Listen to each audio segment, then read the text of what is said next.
काय झालं लक्षात ठेवा. If an alien from a distant galaxy were to visit our planet Earth, the first thing that would amaze and baffle would most probably be the enormous diversity of life that he would encounter. Alien जर पृथ्वीवर आला तर त्याला amazing वाटेल आणि त्याला एकदम म्हणजे आश्चर्यचकित होईल की किती बढिया diversity. Even for human, the rich variety of living organism with which they share this planet never cease to astonish and fascinate us. आपल्याला सुद्धा खूप वेगवेगळे समुद्रातले पाणी वगैरे बघून प्राणी वगैरे बघून वाव वाटतं. The common man would find it hard to believe that there are more than 20,000 species of ant. हा प्रश्न होता आज. दिलाय का पेपर? चुकीचा होता, ते तिथं चुकलं होतं, बरोबर आहे ना. 20,000 अँटच्या स्पेसीज आहेत, 3,00,000 स्पेसीज ऑफ बीटल आहेत, 28,000 स्पेसीज ऑफ फिशेस आणि नियरली 20,000 स्पेसीज ऑफ ऑर्चिड आहेत. हे लक्षात ठेवा. हे आकडे महत्वाचे आहेत. हा एमसीक्यू. अँट किती था? 20,000. बीटल किती? किती बीटल? 3,00,000. इन्सेक्ट नेहमीच जास्त असतील. पुन्हा फिशेस किती? 28,000 आणि ऑर्चिड किती? 20,000. Ecologists किंवा evolutionary biologists have been trying to understand the significance of such diversity by asking important question. काय? Why are there so many species and did such great diversity exist throughout the earth history? तर why are that there are so many species? Because of process of evolution there is a speciation. And did such great diversity exist throughout the earth history? No. Diversity आता हळूहळू कमी पण व्हायला लागली. Now, how did this diversification come about? It is because of speciation, formation of new species. How and why is this diversity important to the biosphere? जरा लक्षात ठेवा. How and why is this diversity is important to biosphere? Because diversity काय करते? Species richness जर असेल, biodiversity असेल, the ecosystem become stable. What it function any differently? What it function any differently if the diversity was much less? जरा लक्षात ठेवा. Would it function any differently? जर diversity कमी असेल तर ती सिस्टम इकोसिस्टम काय असेल? अनस्टेबल असेल. How do human benefit from the diversity of life? तर आपल्याला वेगवेगळ्या प्रकारच्या प्राणी किंवा प्लांट जे आहेत त्यामधनं आपल्याला खूप सारे फायदा मिळतोय. ठीक आहे. काही कमर्शियल प्रोडक्ट आपल्याला मिळतात, बऱ्याच काही फायदा त्याचा आहे. Now what is biodiversity? In our biosphere, what is biosphere? It is the area on and around the earth where living organisms are present. In our biosphere, immense diversity, that is also called as a heterogeneity exit not only at the species level but at all level of biological organization ranging from macromolecule within the cell to biomass. Now what is the level of biological organization? Macromolecule, cell, tissue, organ system, organism, population, community, ecosystem, landscape, biomes आणि biosphere. Biodiversity is a term popularized by a sociobiologist. काय नाव त्याचं? Edward Wilson. इकडे येईल इकॉलॉजिस्ट फिकॉलॉजिस्ट काही पण. तो कोण आहे? Edward Wilson. सोशिओबायोलॉजिस्ट आहे. हा एमसीक्यू. टू डिस्क्राइब काय? That is combined diversity at all level of biological organization. But the most important of them are 3 काय? जेनेटिक डायव्हर्सिटी, स्पेसिस डायव्हर्सिटी आणि इकॉलॉजिकल डायव्हर्सिटी. हा पण एक एमसीक्यू होता आज. नाउ जेनेटिक डायव्हर्सिटीचा अर्थ असतो की diversity within a species. A single species might show high diversity at the genetic level over its distributional range. म्हणजे स्पेसिस एकच आहे पण त्याचं हिमालयामध्ये डिस्ट्रीब्युशनल रेंज वेगवेगळी, तर ते वेगवेगळे प्लांट असतात. जसं की genetic variation shown by the medicinal plant Rauwolfia vomitoria. काय नाव त्याचं? Rauwolfia ometoria, growing in a different Himalayan range, might be in a term of the potency and concentration of the active chemical that is called as a razor pine that the plant produces. Now ये razor pine anti hypertensive drug आहे. हा पण प्रश्न होता आज, बरोबर आहे? किंवा अँटी सायकोटिक ड्रग आहे आणि ते कोणतं प्लांट तयार करतं? रॉउल्फिया ओमेटोरिया. आणि हे स्पेसिस जरी एक असेल तरी डायव्हर्सिटी विदिन द स्पेसिस त्याला म्हणायचं जेनेटिक डायव्हर्सिटी.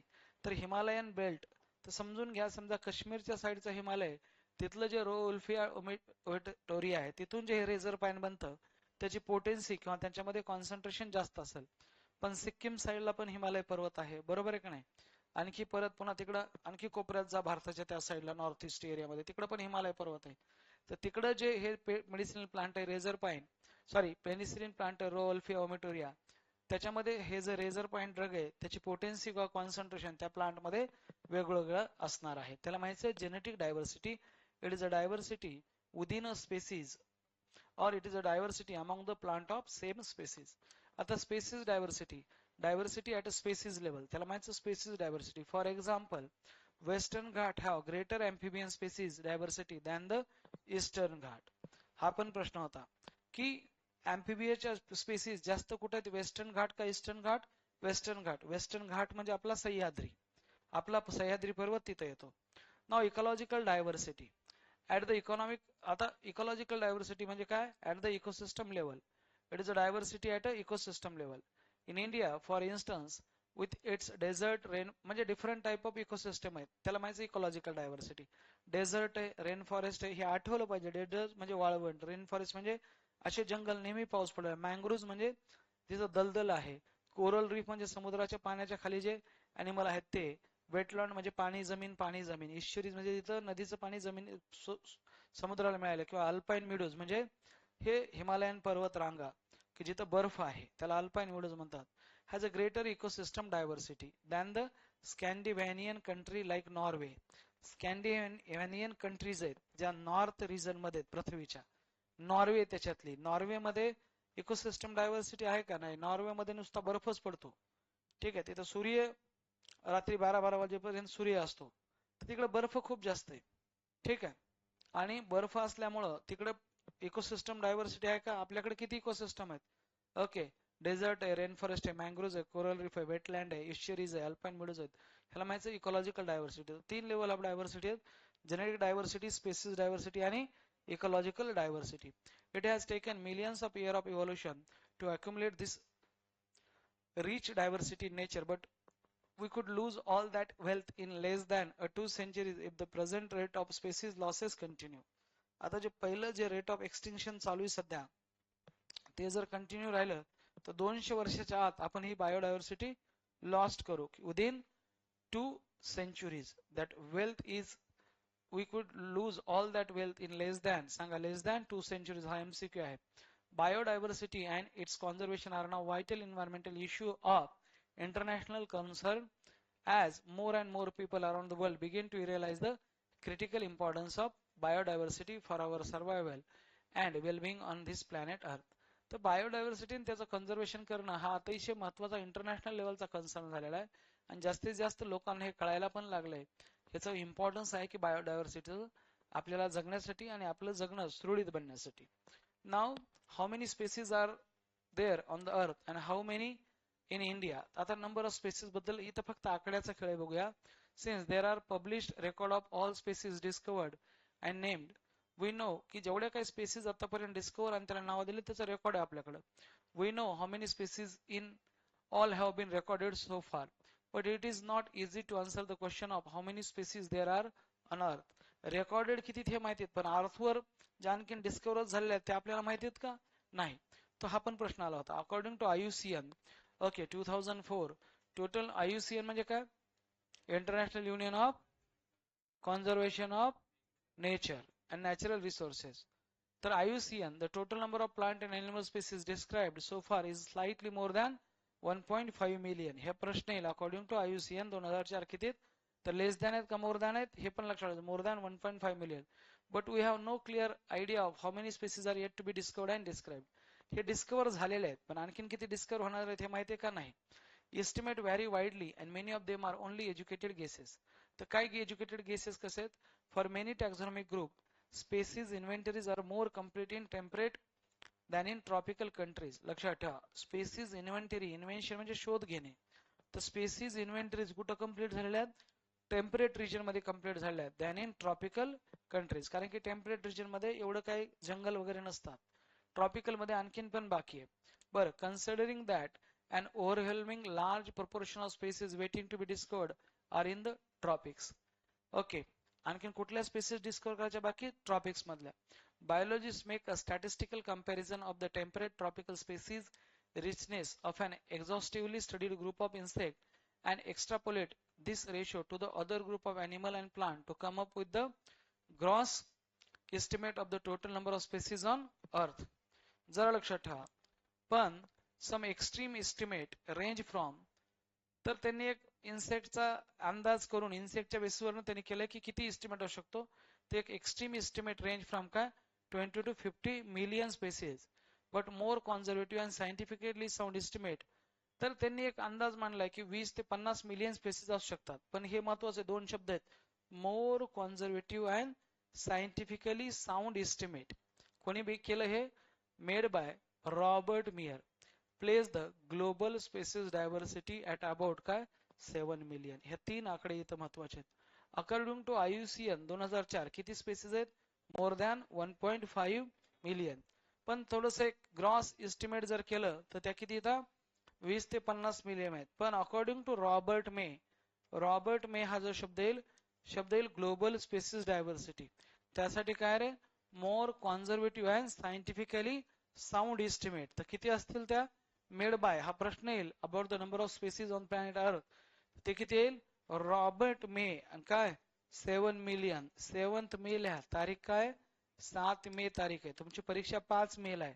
7th मे म्हणजे 7 मिलियन. आणि ते कोणी दिलेलं सांगितलंय, रॉबर्ट मेने काय सांगितलं, ग्लोबल स्पेसिस डायव्हर्सिटी किती असणार आहे ते ही सांगितली. ठीक आहे, आता पुढे जाऊया. Let us look at the some interesting aspect about the earth biodiversity based on the currently available species inventories. फक्त आकडे आहेत, बघून घ्या, एकदम सिंपल आहेत की more than 70% of the all species recorded are animal, while plant including algae, fungi, bryophytes, gymnosperm, angiosperm comprise no more than 22% of total species. जास्त कोणाच्या स्पेसिस आहेत, प्लांटच्या का ॲनिमलच्या? ॲनिमल. सगळ्यात जेवढ्या स्पेसिस अवेलेबल आहेत त्या कोणाच्या डिस्कवर झालेल्या आहेत, ॲनिमलच्या, मोर दॅन 70%. आणि प्लांट किती, फक्त 22% आहेत. Among animal, insect are the most species rich taxonomy group making up more than काय 70% ऑफ टोटल. आणि ॲनिमल मध्ये पण सगळ्यात जास्त कोण आहेत, इन्सेक्ट, ते बी किती 70%. That means out of every 10 animal on this planet 7 are insect. Again how do we explain this enormous diversification of insect. तर इन्सेक्ट मध्ये काय झालंय की वेगवेगळ्या, म्हणजे आर्थ्रोपोडस हा लार्जेस्ट किंगडम फायलम आहे, त्यामध्ये लार्जेस्ट क्लास इन्सेक्ट आहे. The number of fungi species in the world is more than, हा प्रश्न येईल, more than the combined total of the species of fishes, amphibians, reptile and mammals. हे काय व्हर्टिब्रेट आहेत, ह्याच्यामध्ये फक्त एकच घातला नाही, बर्ड. तर नुसत्या कशाच्या स्पेसिस कंपेअर केल्या, फंगाईच्या जरी कंपेअर केल्या बाकीच्या व्हर्टिब्रेट सोबत, म्हणजे fishes, amphibians, reptile and mammal, या सगळ्यामध्ये सगळ्यात जास्त स्पेसिस कोणाच्या आहेत, फंगाईच्या. हा प्रश्न आता पण आलेला आहे, yes or no. In figure 15.5 biodiversity is depicted showing a species number of major taxa. मग तीन लोक त्यांनी घेतलेले आहेत, काय घेतलेले तीन लोक, इनव्हर्टिब्रेट, व्हर्टिब्रेट आणि प्लांट. आता वन बाय वन आपण कम्पेअर करूया, जर लक्ष द्या. सुरुवातीला मी बोलतो इनव्हर्टिब्रेट मध्ये तीन आहेत, इनव्हर्टिब्रेट, व्हर्टिब्रेट आणि प्लांट. इनव्हर्टिब्रेट मध्ये सगळ्यात जास्त कोण आहेत, इन्सेक्ट. त्याच्यानंतर 2 नंबरला काय, अदर ॲनिमल ग्रुप. पण त्याच्या नंतर काय, मौलूद. आणि सगळ्यात कमी कोण येतो, क्रुस्टॅशियन्स. कळायला लागलं, बर. हे झालं, कोणते काय घेतलं, हे ॲनिमल आहेत का, हो. पण ॲनिमल मधले कुठला ग्रुप घेतला आपण, इनव्हर्टिब्रेटचा. Is that clear. आता व्हर्टिब्रेट म्हणजे काय रे, फारबियम म्हणजे काय रे, फिशेस, एम्फिबियन्स, रेप्टाईल, बर्ड आणि मॅमल. तर लक्षात ठेवा, जवळपास 50% काय लोक आहेत, फिशेसच आहेत. पुन्हा काय, सगळ्यात पुन्हा नंबर 2 ला काय, नंबर 1 फिशेस दिले, नंबर 2 कोण आहेत, बर्ड्स. आता नंबर 3 ला कोण दिसत मला, रेप्टाइल्स. नंबर 4 ला कोण आहेत, मॅमल्स का एम्फिबियन्स, कोण आहे, तर मॅमल नंबर 4 ला, लक्षात ठेवा. आणि सगळ्यात कमी कोण आहेत, एम्फिबियन्स का बरं कमी, कारण की एम्फिबियन्सचे ड्युअल हॅबिटॅट असल्यामुळे त्यांचं आता एक्सटिंक्शन खूप व्हायला लागले, 2-2 ठिकाणी राहणं अवघड आहे ना, बरोबर आहे की नाही. ॲक्वेटिक ॲज वेल एज टेरेस्ट्रियल हॅबिटॅट आहे, त्यामुळे त्यांचं एक्सटिंक्शन जास्त व्हायला आहे. त्यामुळे मॅमल नंबर 4 ला येतील. सगळ्यात जास्त व्हर्टिब्रेट मध्ये कोणाच्या फिश स्पेसिस आहेत, फिशच्या नंतर कोण आहे, बर्डच्या नंतर कोण आहे 3 नंबरला, रेप्टाईल. पुन्हा कोण आहे, मॅमल. पुन्हा कोण आहे, एम्फिबियन्स. आता प्लांट मध्ये बघूया, प्लांट मध्ये सगळ्यात जास्त स्पेसिस कोणाच्या आहेत. आता इथं plant, fungi are included under the plant. इथं फंगाय घेतल्यात, फंगाय, ठीक आहे. म्हणजे फंगाय अँजिओस्पर्म पेक्षा जास्त आहे का, हा प्रश्न होता आज, यस जास्तच आहे, ठीक आहे. पुन्हा कोण आहे, अँजिओस्पर्म. पुन्हा कोण आहे, अल्गी. पुन्हा मग हे छोटे काय, फर्न आणि एलियस किंवा मॉसेस, हे 2 फर्न आणि मॉसेस आहेत. आणि इकडे छोटस लायकेन्स आहे. तुम्हाला ही डायग्राम येईल की आयडेंटिफाय, तर लक्षात ठेवा हे फंगाय दिसायलेत का नाही. ओके, टोडस्ट दिसायला तुम्हाला फंगाय. हे काय अँजिओस्पर्म आहे. दिस इज अ अल्गी. अल्गीच्या बाजूला काय लायकेन्स. लायकेन्स मध्ये पण अल्गी असते, त्याच्यामुळे लक्षात ठेवा अल्गी लायकेन्स सोबतच आहे.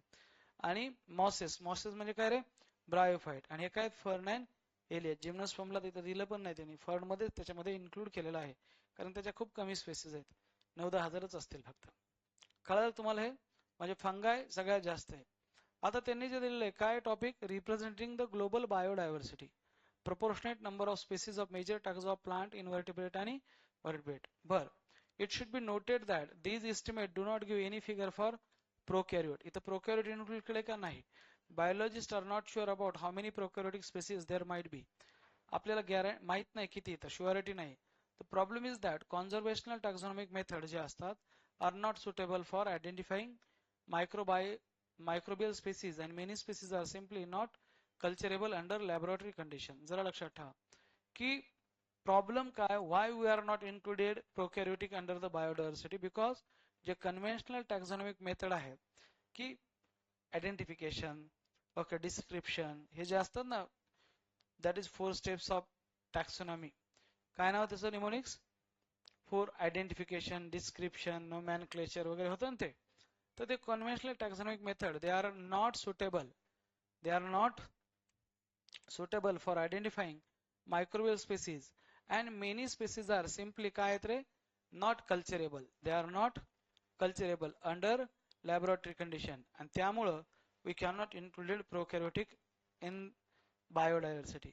So पण if we accept biochemical or molecular criteria, biochemical म्हणजे त्या प्लांट मधले किंवा त्या ऑर्गॅनिझम मध्ये असलेले बायोकेमिकल किंवा कुठले काही मॉलिक्यूल, हा जर क्रायटेरिया वापरला की त्यांच्यामध्ये RNA कुठला आहे, त्यांच्यामध्ये DNA कुठला आहे, for delineating species for this group, then the diversity alone might be run into millions. तर तुम्हाला बॅक्टेरियाच मिलियन मध्ये सापडतील. बॅक्टेरियाचा ग्रुपच कसा सापडेल, मिलियन मध्ये. मग ह्या पॅराग्राफ पूर्ण काय येते की it should be noted that this estimate do not give any figure about the prokaryote. तो why biologist not included prokaryote in biodiversity, त्याचे दोन कारण. याच्या पारंपरिक मेथड आहेत क्लासिफिकेशनच्या, ते प्रोकॅरियोटला अप्लाय होत नाहीत किंवा प्रोकॅरियोटचं प्रॉपर आपल्याला कल्चर करता येत नाही. So many species are not culturable under laboratory condition. जोपर्यंत आपण त्यांचं कल्चर करणार नाही तोपर्यंत आपल्याला त्याचे फीचर्स वगैरे कळतील का, काय तर मॉर्फोलॉजिकल फीचर नाही कळणार. मग त्यांचं कल्चरच करता येत नाही, म्हणून प्रॉब्लेम येतो, म्हणून आपण त्यांचं डिस्क्रिप्शन करू शकत नाही, म्हणून आपल्याला ते कळत नाही. जर का आपण बायोकेमिकल किंवा मॉलिक्युलर क्रायटेरिया यूज केला for the classification of organism, then फक्त प्रोकॅरियोटिक मध्येच तुम्हाला मिलियन्स ऑफ द स्पेसिस सापडतील, असं त्याचं म्हणणं आहे. आता पुढे बोलूया की हा जो पॅराग्राफ सांगायला लागलाय, हा एवढा पॅराग्राफ की भारताची बायोडायव्हर्सिटी काय त्याबद्दल बोलतोय. मग इथं लिहायचंय इंडिया. इथं काय लिहायचं, हे कशाबद्दल बोलायला लागलाय, इंडियाबद्दल. अगोदर जे बघितला तो जगाबद्दल होता, हा कशाबद्दल आहे, इंडियाबद्दल. आता नीट लक्ष द्या काय सांगायला लागलाय. Although India has only 2.4% of the world's land area, जगाच्या लँड एरियापैकी भारताकडे किती लँड एरिया, फक्त 2.4% हा लँड एरिया आहे. It share of the global species diversity is an impressive of काय 8.1%.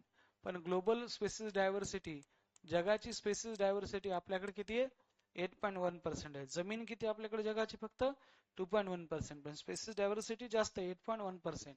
2.4 आणि 8.1 आहे. लाही लक्षात. याचा अर्थ काय, that is what make our country one of the 12 mega biodiversity countries of the world.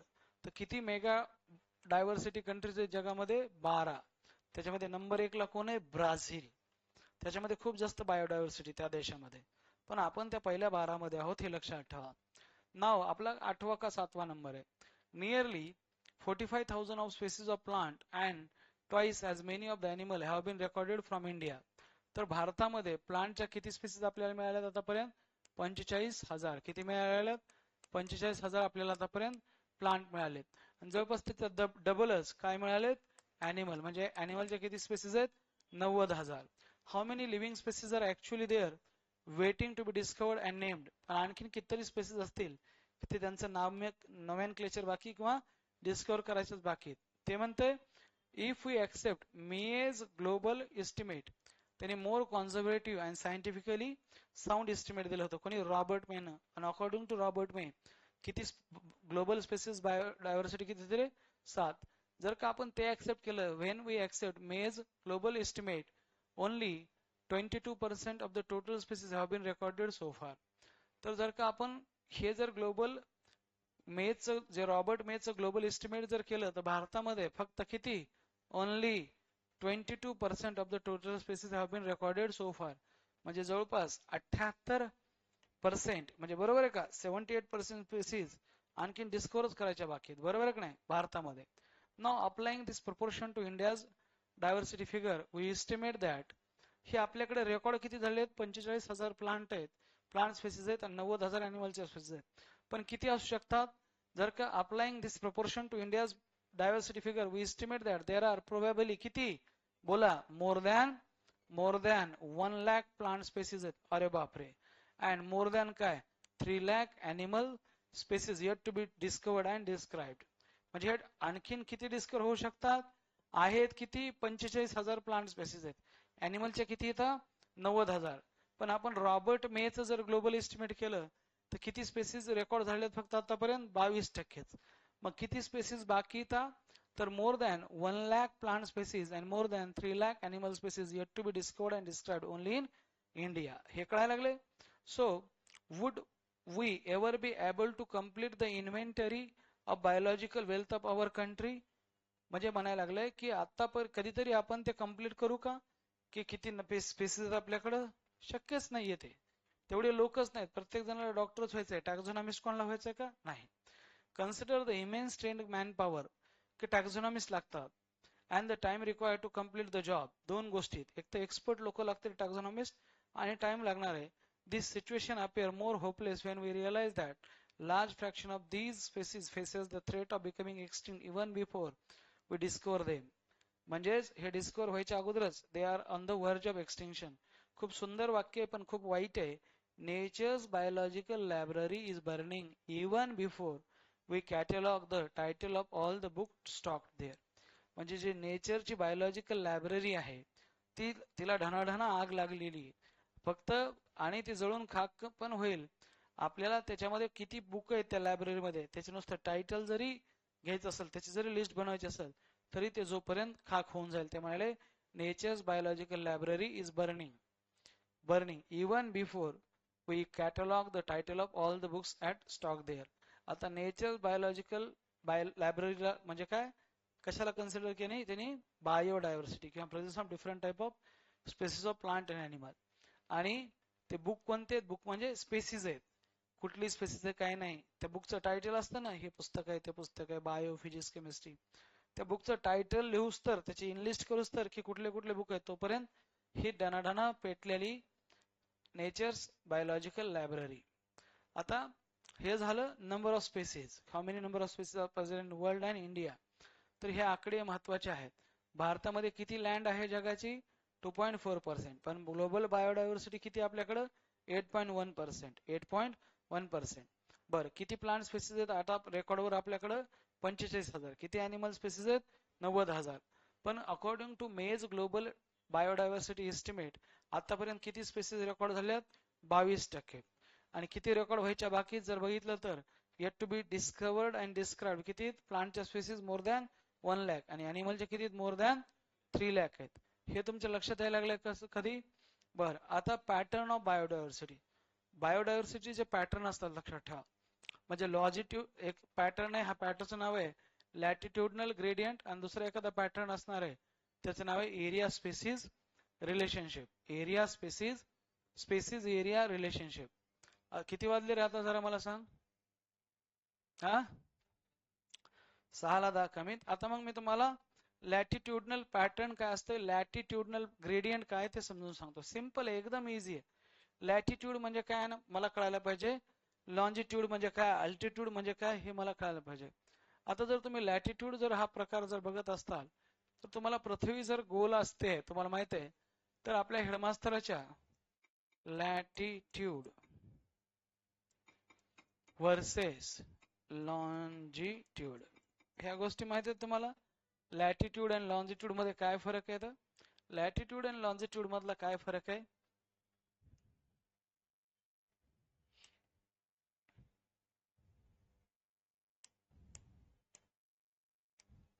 समजा ही पृथ्वी आहे आपली, आपण इथं तरी ग्रीन काढूया ना, असो नसो जाऊ दे, ठीक आहे ना. आता ही जी पृथ्वी आहे तर लक्षात ठेवा, हा जो असतो याला इक्वेटर म्हणतात. याला काय म्हणतात? इक्वेटर. ते पृथ्वीच्या मधोमध आहे. आणि हे जे आहे इकडे समजा आपण पकडूया नॉर्थ पोल आहे, तर इकडे काय लेकरांनो साऊथ पोल आहे.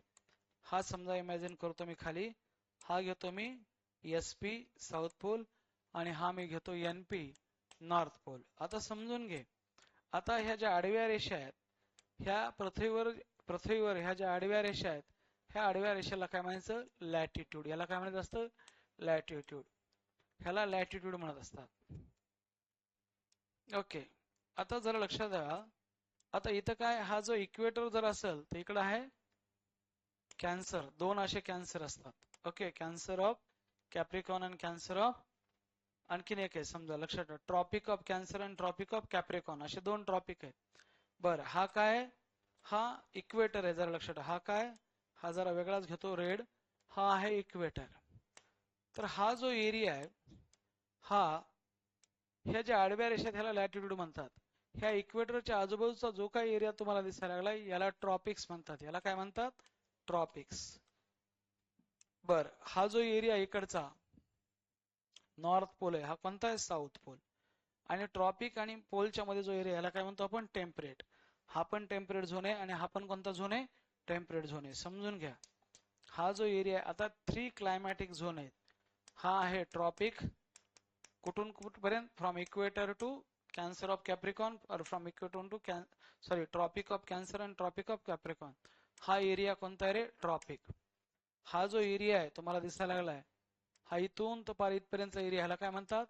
Temperate area. काय म्हणतात ह्याला? टेम्परेट झोन आहे हा. 3 क्लायमॅटिक झोन आहेत. आणि वरचा कोणता आहे? Polar zone. हा कोणता आहे? Polar zone. कळायलंय तुम्हाला? आता इक्वेटरवर टेम्परेचर खूप जास्त असतं, भन्नाट. ठीक आहे, कारण की इथं डायरेक्ट परपेंडिक्युलर रेज येत असतात. मग ट्रॉपिक मध्ये, ट्रॉपिक हा एकदम हॉट आहे, हॉट. टेम्परेट वार्म आहे.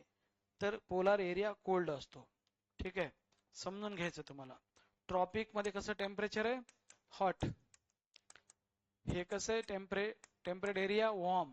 आणि पोलार कसं असतं? Direct cold. तिथं सब झिरो टेम्परेचर असते. आता ह्या ज्या रेषा आहेत आडव्या, त्याला लॅटिट्यूड म्हणतात. आणि पृथ्वीवर ज्या ह्या उभ्या रेषा असतात, जर का ह्या उभ्या रेषा असल्या तर ह्याला लॉन्जिट्यूडनल म्हणतात. ह्याला लॉन्जिट्यूड म्हणतात, लॉंगिट्यूड. आणि आडव्या रेषा त्याला काय म्हणायचं? लॅटिट्यूड. तर लॅटिट्यूडनल पॅटर्न काय आहे? बायोडायव्हर्सिटीचा as we move, this is an equator, as we move from equator towards the pole the species biodiversity decreases. काय होईल? डिक्रीज होईल. जसं आपण इक्वेटर पासून पोलकडे जाऊ, समजा मी इथं आहे, तर मी समजा इथं इक्वेटरवर आहे, जसजसं मी वर जाईल तस तसं स्पेसिस डायव्हर्सिटी काय होईल? कमी होत राहील. As we move from equator toward the pole species diversity decreases. As we move, okay, from plain to mountain species biodiversity decreases. याला लॅटिट्यूडनल पॅटर्न म्हणतात. म्हणजे सर्वात जास्त स्पेसिस डायव्हर्सिटी कुठं असणार आहे? जे देश इक्वेटरच्या आजूबाजूला आहेत त्यांच्यामध्ये, ज्याच्यामध्ये ब्राझील येतो. आपल्या पण देशातनं ते गेलेलं आहे इक्वेटर. ठीक आहे, आणि हे ट्रॉपिक ऑफ कॅन्सर आणि ट्रॉपिक ऑफ कॅप्रिकॉन असतं हे. आलं लक्षात? मग तुम्हाला सांगितलं हा ग्रीन बेल्ट काय आहे? इक्वेटर आहे. हे काय आहे? पिवळं ते हे इथपर्यंत काय? टेम्परेट आहे. आणि हे काय? पोलार आहे. कळालं? आता मग ते बघत असताना मला 6 वाजले की सांगा. आता the diversity of plant and animal is not uniform throughout the world but show rather uneven distribution. हा आहे नॉट MCQ. प्रश्न येईल की diversity of plant and animal is uniform through out the world. ती युनिफॉर्म आहे का? नाहीये. कशी आहे? नॉट. बट शो रादर कसलं डिस्ट्रीब्युशन आहे? अनइवन डिस्ट्रीब्युशन आहे. कसलं डिस्ट्रीब्युशन आहे? अनइवन डिस्ट्रीब्युशन आहे. कसलं डिस्ट्रीब्युशन आहे? अनइवन डिस्ट्रीब्युशन आहे. For many group of animal और plant there are interesting pattern in diversity. कसे पॅटर्न आहेत? Most well known being the latitudinal gradient in diversity. म्हणजेच in general species diversity decreases as we move away from equator toward the pole. This is a MCQ. का बरं? कारण की पोलकडे थंडी कोणी मरायला राहील का रे तिकडं? हा, सब झिरो टेम्परेचर आहे, -13, -15, -20. एवढ्या थंडीत कोण राहणार तिकडं? त्यामुळं जसं आपण पोलकडे जाऊ तसं तसं स्पेसिस डायव्हर्सिटी. हिमालयावर शहर आहे का रे? समजा आता मुंबई सारखं शहर हिमालया पर्वतावर असणार आहे का? नाही, पठारावरच असं ना ते. तसं विथ व्हेरी फ्यू एक्सेप्शन, काही एक्सेप्शन आहेत तरी पण बघा, ट्रॉपिक्स हार्बर मोर स्पेसिस दॅन टेम्परेट और पोलार रिजन. कुठं जास्त स्पेसिस आहेत लक्षात ठेवा, ट्रॉपिक मध्ये हार्बर मोर स्पेसिस दॅन टेम्परेट और पोलार रिजन. मग ट्रॉपिकचा एरिया कुठला आहे? इथं दिलेला आहे ट्रॉपिकचा एरिया काय, लॅटिट्यूडनल रेंज ऑफ काय 23.5 नॉर्थ टू 23.5 साऊथ डिग्री. हे कळालं तुम्हाला काय येत आहे? कळालं का नाही? समजा हे जर बघितलं, हा इक्वेटर आहे, तर किती अँगल झाला रे? 90. हा किती झाला? 90. हा किती झाला? 45. कळाले का? तर हा किती होईल? 23. मग 23 कळालं का नाही? आणि इकडे पण असं 23. म्हणजे हा एरिया इक्वेटर पासून इतकं इकडे खाली काय होईल? ट्रॉपिक होईल. ते ट्रॉपिकची रेंज सांगितली त्यांनी. What is the latitudinal range? Sir नमस्कार. चाबी जे आहे ना, आता मी घरी गेलो होतो, ते माझ्या घरी राहिलेली. हा, वरची नाहीये माझ्याकडे, खालची. लॅटिट्यूडनल रेंज कळाली का तुम्हाला? हा, लॅटिट्यूडनल रेंज कळाली. ट्रॉपिकची लॅटिट्यूडनल रेंज काय? 23.5 टू नॉर्थ आणि 23.5 टू साऊथ. आणि मग लक्षात ठेवा, त्यांनी बोललंय की Colombia located near the equator has nearly किती स्पेसिस ऑफ बर्ड आहेत रे? 1400 species of bird. While New York ते कुठल्या लेवलला आहे? 41 degree to north has 105 species of bird. आणि ग्रीनलँड ते 71 डिग्रीला नॉर्थला हॅज ओनली किती? 56 species of bird. India with much of its land area in कुठे आहे? टेम्परेट और ट्रॉपिकल लॅटिट्यूड आहे. Tropical latitude has more than किती? 1200 स्पेसिस ऑफ बर्ड. मग लॅटिट्यूडनल पॅटर्न मध्ये कशाचं एक्झाम्पल घेतलं त्यांनी? बर्डचं घेतलंय, बर्डचं. आणि चार देश घेतलेत. कोणते कोणते? नंबर 1 कोणता आहे? कोलंबिया. हा खतरनाक देश आहे बघा. ओके, पाब्लो इस्कोबार ह्याच देशात आहे. जगातला सगळ्यात मोठा ड्रग डीलर आहे हा. ठीक आहे, ड्रग कार्टल, कोकेनचं कार्टल जगातलं सगळ्यात मोठं, म्हणजे 10 अंबानी घेऊन फिरल एवढा मोठा माणूस झालता पैशानी. त्याचं एन्काउंटर झालं शेवटी. पाब्लो इस्कोबार म्हणतात त्याला. तो ह्या देशात होता, कोलंबियाचा. Colombia located near the equator has ते किती? 1400 स्पेसिस ऑफ बर्ड. दुसरं काय? एक स्टेट आहे, काय? एक शहर आहे, न्यूयॉर्क. लोकेटेड ॲट काय? 41 degree north to equator has 105 species of bird. पुन्हा कोणता देश घेतलाय? ग्रीनलँड हॅज किती? 71 डिग्री नॉर्थ टू इक्वेटर. किती स्पेसिस आहेत? फक्त 56. याच्यावरनं काय कळलंय? As we move from equator to pole species biodiversity decreases. Okay, India with much of its land under which area, which is zone, tropical latitude has more than how many species of bird? 1200 species of bird. Okay, a forest बघा ना रे, हे bird आहेत. Okay, हे एवढ्या spaces आहेत ह्यांच्या, तरी हे सुखाने राहतात. एकमेकाला जास्त त्रास आहे का त्यांचा? आणि आपली एकच स्पेसिस आहे, तरी आपला एकमेकाला एवढा त्रास आहे. Forest in tropical region like Ecuador has up to 10 times as many species of the vascular plant as forest of equal area in temperate region like the Midwest of USA. दोन जंगल compare केले त्यांनी. एक जे जंगल आहे हे tropical forest आहे, त्याचं नाव काय त्या देशाचं? इक्वेडोर. कोणतं फॉरेस्ट आहे? Tropical forest. एक टेम्परेट फॉरेस्ट आहे, त्याचं काय नाव आहे? Midwest of USA. काय नाव आहे त्याचं? Midwest of the USA. तर कोणामध्ये जास्त स्पेसिस आणि कुठली स्पेसिस कन्सिडर केली ते पण महत्वाचं आहे. कुठली स्पेसिस? बर्ड आहे का? बर्ड नाही रे, व्हॅस्क्युलर प्लांटची स्पेसिस कन्सिडर केली. हे जमलं पाहिजे. कुठली स्पेसिस कन्सिडर केली? Vascular plant. म्हणजे कोणते? टेरिडोफाइटा, जिम्नोस्पर्म आणि काय? अँजिओस्पर्म. तर 10 टाइम व्हॅस्क्युलर प्लांटच्या स्पेसिस आहेत कोणामध्ये? ट्रॉपिकल फॉरेस्ट जे इक्वेडोर आहे त्याच्याकडे, as compare to temperate forest कुठं? Midwest of USA. इतकी क्लॅरिटी पाहिजे. हा, मग झालं का लेक्चर? आलोच 2 मिनिटात. झालं हे. नाव लार्जली ट्रॉपिकल अमेझॉन फॉरेस्ट जे आहे, largely tropical Amazon rainforest in South America has the greatest biodiversity on earth. It is home to more than काय? It is home to more than 40,000 species of plant, 3,000 species of fishes, 1300 bird आहेत, 427 mammal, 427 एम्फिबियन्स आहेत, 378 reptile आहेत आणि मोर than काय 1.25 लाख इन्व्हर्टिब्रेट आहेत. हा प्रश्न होता की ट्रॉपिकल जे अमेझॉन रेन फॉरेस्ट आहे, ट्रॉपिकल अमेझॉन रेन फॉरेस्ट कुठे ते साऊथ अमेरिका. लक्षात घ्या, महत्वाचा आहे हा प्रश्न होता.